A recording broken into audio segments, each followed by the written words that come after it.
আসসালামু আলাইকুম। আমি doctor Mohammad Rashidul Hasan, skin specialist. আমরা আমাদের দেশে বাংলাদেশে প্রচুর পরিমাণে কিন্তু ব্রণের রোগী পেয়ে থাকি। তো ব্রণের রোগী যখন যে কোনো স্পেশালিস্টের কাছে এসে থাকেন, তো আমরা সাধারণত চিকিৎসা কীভাবে করি? আমরা সাধারণত একটি খাওয়ার ওষুধ দিয়ে থাকি।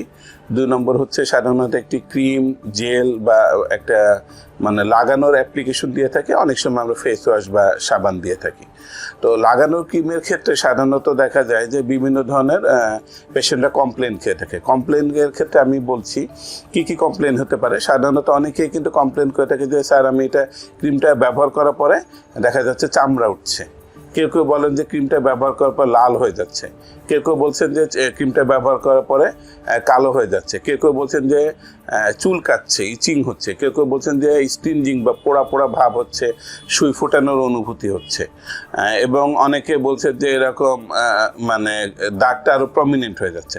তো এই ধরনের বা জ্বালা পোড়া করছে, এটা তো আগেই বললাম। এই ধরনের কমপ্লেন নিয়ে কিন্তু আমরা সচরাচর পেয়ে থাকি।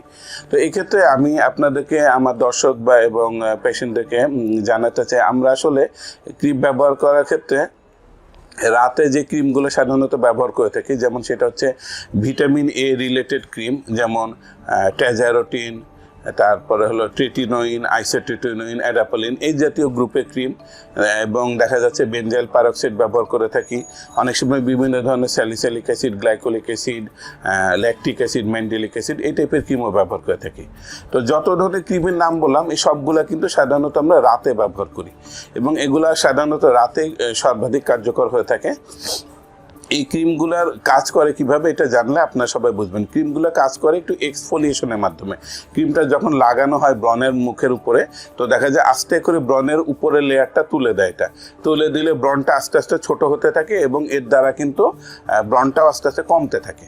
তো এই ক্ষেত্রে যে রিয়াকশনগুলো আমরা প্রথমে বললাম, এটা কয়েকটা কারণে হতে পারে। তো একটা কারণ হচ্ছে ওই উপাদানগুলোর ক্ষেত্রে ওই ব্যক্তি সেনসিটিভ। এখন ওই ব্যক্তি ওই পেশেন্ট যদি উনি জেনে থাকেন যে এই উপাদানের প্রতি উনি সেনসিটিভ, তাহলে উনি আগে ডক্টরকে বলবেন যে আমি বেনজাইল পারক্সাইড আমি মুখে দিলে সহ্য করতে পারি না, অথবা অ্যাডাপালিন দিলে সহ্য করতে পারি না, বা স্যালিসাইলিক অ্যাসিড দিলে সহ্য করতে পারি না। এটা ফার্স্টলি আমরা নোটিস করলে আমরা এই উপাদান আর সেই ডক্টর দিবেন না। 2 নম্বর হচ্ছে, যদি এটা দেওয়ার পরে না সেনসিটিভিটি না থাকা সত্ত্বেও যদি রিয়াকশন হয়, এক্ষেত্রে হয়ে যাচ্ছে ওনার ফেস যতটুকু টলারেট করতে পারে বা সহ্য করতে পারেন, উনি তার থেকে বেশি পরিমাণে দিয়ে দিচ্ছেন। এই জন্য প্রথম আমার অ্যাডভাইস হবে, কারো ক্ষেত্রে যদি দেওয়ার পর একটু চুলকায়, জ্বালা পোড়া করে, লাল হয়, তো আপনি প্রথম যে জিনিসটা করবেন, আজকে যতটুকু দিয়েছেন আগামীকাল তার থেকে পরিমাণ আরও কমিয়ে দিবেন। এক্ষেত্রে কমিয়ে দেবেন এবং আস্তে আস্তে যখন আপনি কমিয়ে দেবেন এবং আপনি নিজেই বুঝবেন যে একটা পর্যায়ে এসে আপনি যখন দেওয়ার পরে দেখবেন যে আর কোনো জ্বালা পোড়া হচ্ছে না, চুলকাচ্ছে না, লাল হচ্ছে না, তখন এই পরিমাণটা আপনার স্কিনের জন্য সুইটেবল এবং এইটা আপনার জন্য অ্যাডজাস্টেড। তখন এইটাই আপনি প্রতি রাতে নিয়মিত ব্যবহার করবেন। এবং উপাদানগুলোর ক্ষেত্রে আরেকটা হচ্ছে, এটার ক্ষেত্রে কিন্তু ফটো সেন্সিটিভিটি হতে পারে। যদিও ক্রিমগুলো রাতে ব্যবহার করছেন, আপনারা যারা এই ক্রিম ব্যবহার করবেন তাদের ক্ষেত্রে আমার পরামর্শ হলো, দিনের বেলা বাসা থেকে বের হলে অবশ্যই ছাতা ব্যবহার করবেন এবং সানস্ক্রিন রেগুলারলি খুব সুন্দরভাবে ব্যবহার করবেন। এবং এই ক্ষেত্রে বলা হচ্ছে প্রচুর পরিমাণে পানি খাবেন, পারলে যতটা সম্ভব রোদ অ্যাভয়েড করবেন। যখন আপনি ক্রিম অল্প পরিমাণে দিবেন, অল্প পরিমাণে দেওয়ার পরেও অনেকের ক্ষেত্রে দেখা যায় যে জ্বালা পোড়া হচ্ছে। তো এটাকে অ্যাডজাস্ট করার একটা পদ্ধতি আছে। যখন আপনি ক্রিমটা ব্যবহার করবেন, তো আপনি 5 মিনিট দিবেন।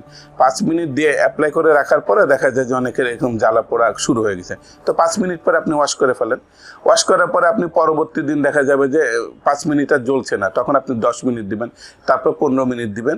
দিয়ে এইরকম করে আপনি সর্বোচ্চ 1 ঘন্টা পর্যন্ত দিলেন। 1 ঘন্টা পর দেখা যাচ্ছে আপনি জ্বালা পোড়া করছে, তাহলে আপনি 1 ঘন্টা রেখে রাত্রেবেলা ওয়াশ করে ফেলেন, তারপরে ঘুমিয়ে গেলেন। আর একটা যদি দেখা যায় 1 ঘন্টা পরে আপনি টলারেট করতে পারেন বা সহ্য করতে পারেন, এই 5 মিনিট করে করে বাড়িয়ে একটা সময় পর সে সারা রাত রাখতে পারবেন। যত বেশি অ্যাপ্লিকেশন দিবেন তত বেশি আপনার জ্বালা পোড়া কমবে। আচ্ছা, আরেকটা কথা হলো, ব্রণের ক্ষেত্রে যেসব ক্রিম আমরা ব্যবহার করি, তো এইসব ক্রিম সাধারণত দেখা যায় অনেকে পরামর্শ দিই আমরা যে শুধু আক্রান্ত জায়গায়, গোটায়, কালো দাগে বা গর্তে লাগাই।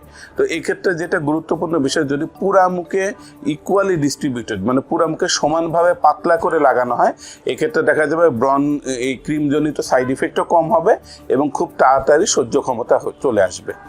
আর এই ব্রণ ক্রিম লাগানোর ক্ষেত্রে এটা আমি বারেবার বলতে চাই, ক্রিমগুলো জনিত কারণে জ্বালা পোড়া, চুলকানি, ব্যথা বা কোনো সমস্যা হলে এটার দ্বারা বোঝা যাচ্ছে যে ক্রিমটা সাইড ইফেক্ট হচ্ছে তা না, ক্রিমটা কার্যকরী বা অ্যাক্টিভ বা এটা আপনার প্রতি কাজ হচ্ছে, কিন্তু পরিমাণটা যতটুকু দেওয়া হচ্ছে সেইটা আপনার স্কিনের জন্য একটু বেশি পরিমাণ হয়ে যাচ্ছে। এই জন্যই তো ক্রিম লাগানোর পরবর্তীতে যে সমস্যাগুলো বললাম, এটাই যদি আপনারা কেউ ফেস করে থাকেন তো অযথা আতঙ্কিত হবেন না, এবং এটা যে আসলে আপনার জন্য ইফেক্টিভ এটাই প্রমাণ করে, এবং এটা আপনি ব্যবহার করবেন। যদি এই নিয়মে ব্যবহার করার পরে কোনো সমস্যা হয়, আপনি আপনার নিকটস্থ স্কিন স্পেশালিস্টের সঙ্গে যোগাযোগ করে এটা ট্রিটমেন্টটা কন্টিনিউ করবেন। ধন্যবাদ।